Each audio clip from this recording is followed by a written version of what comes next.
Google's Pixel A series of phones have always been watered-down cousins of the flagship Pixels. Initially, they were devised for markets like India, which are price-sensitive while retaining the core elements of the Pixel experience. But now, the latest Pixel A crosses the 50K threshold.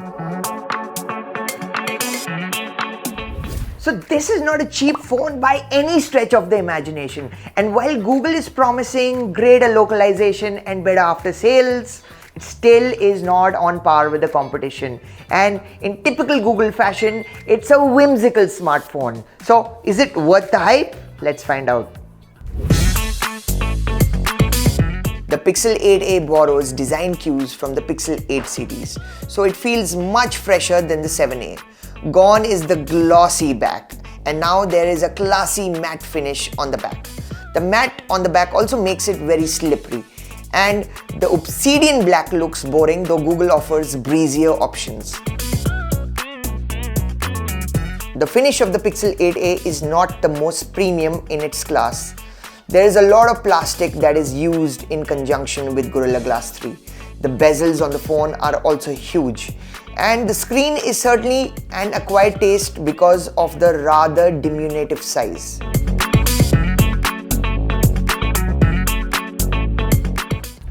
Most people these days prefer really large screens, but I am old school, so I am totally comfortable with this 6.1-inch form factor. On top of it, these rails edges are curved, which really make this phone feel ergonomic and compact to use.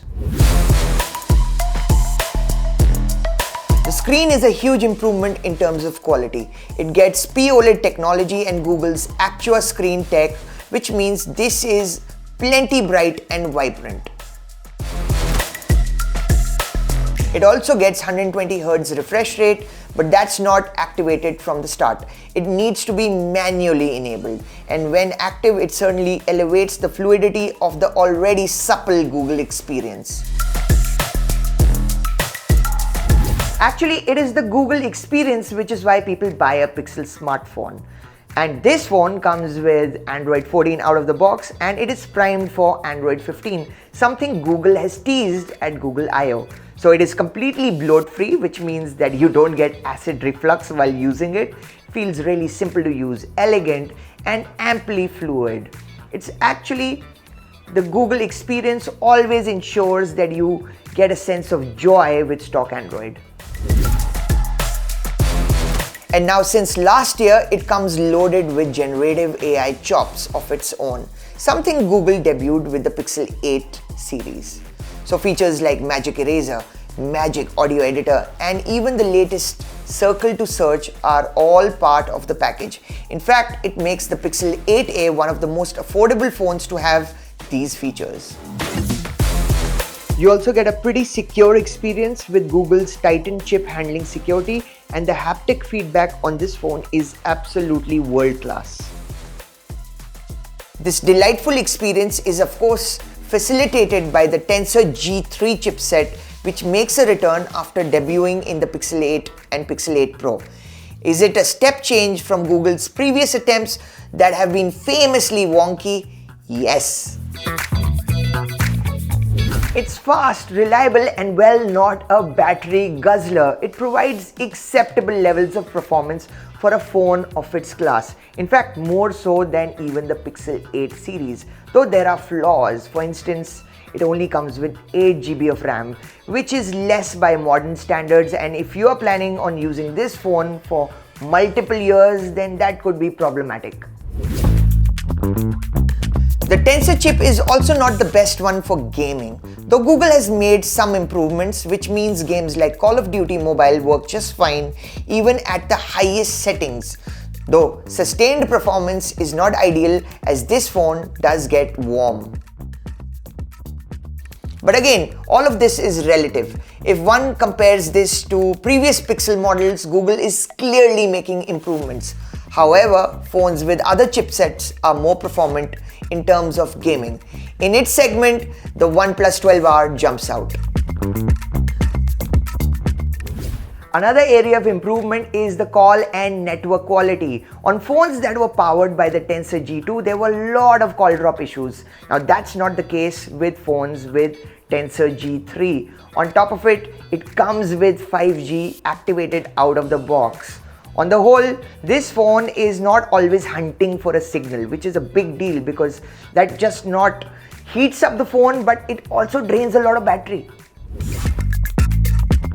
Google has slightly bumped up the size of the battery. It is also bigger than the one on the Pixel 8, and the battery life is quite good. It is good enough for someone to get through a hectic day of work with numerous phone calls and chats happening simultaneously apart from entertainment.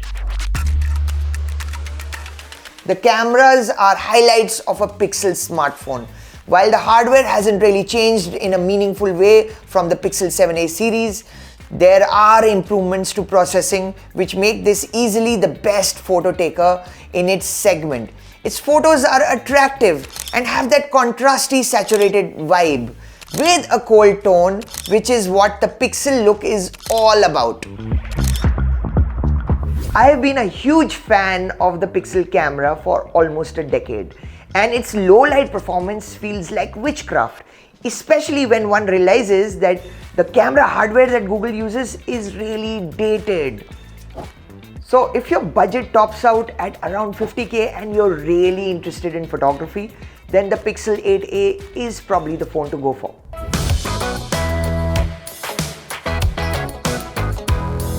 Video is also an area of improvement, and now 4K 60 frames per second is possible.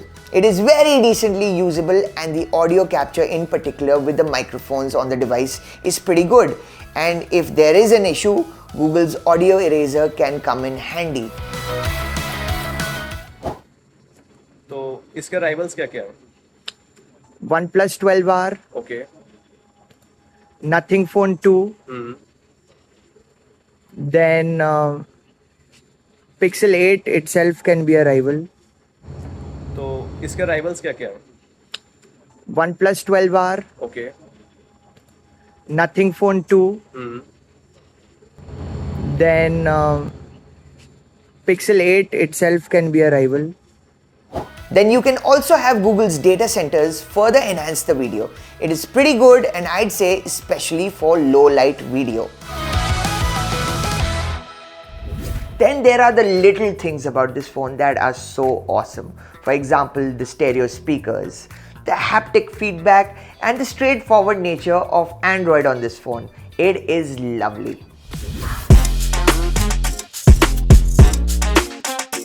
Yet it leaves me with mixed feelings. The Pixel, even with 128GB storage now for the 8A, seems overpriced in front of phones like the OnePlus 12R.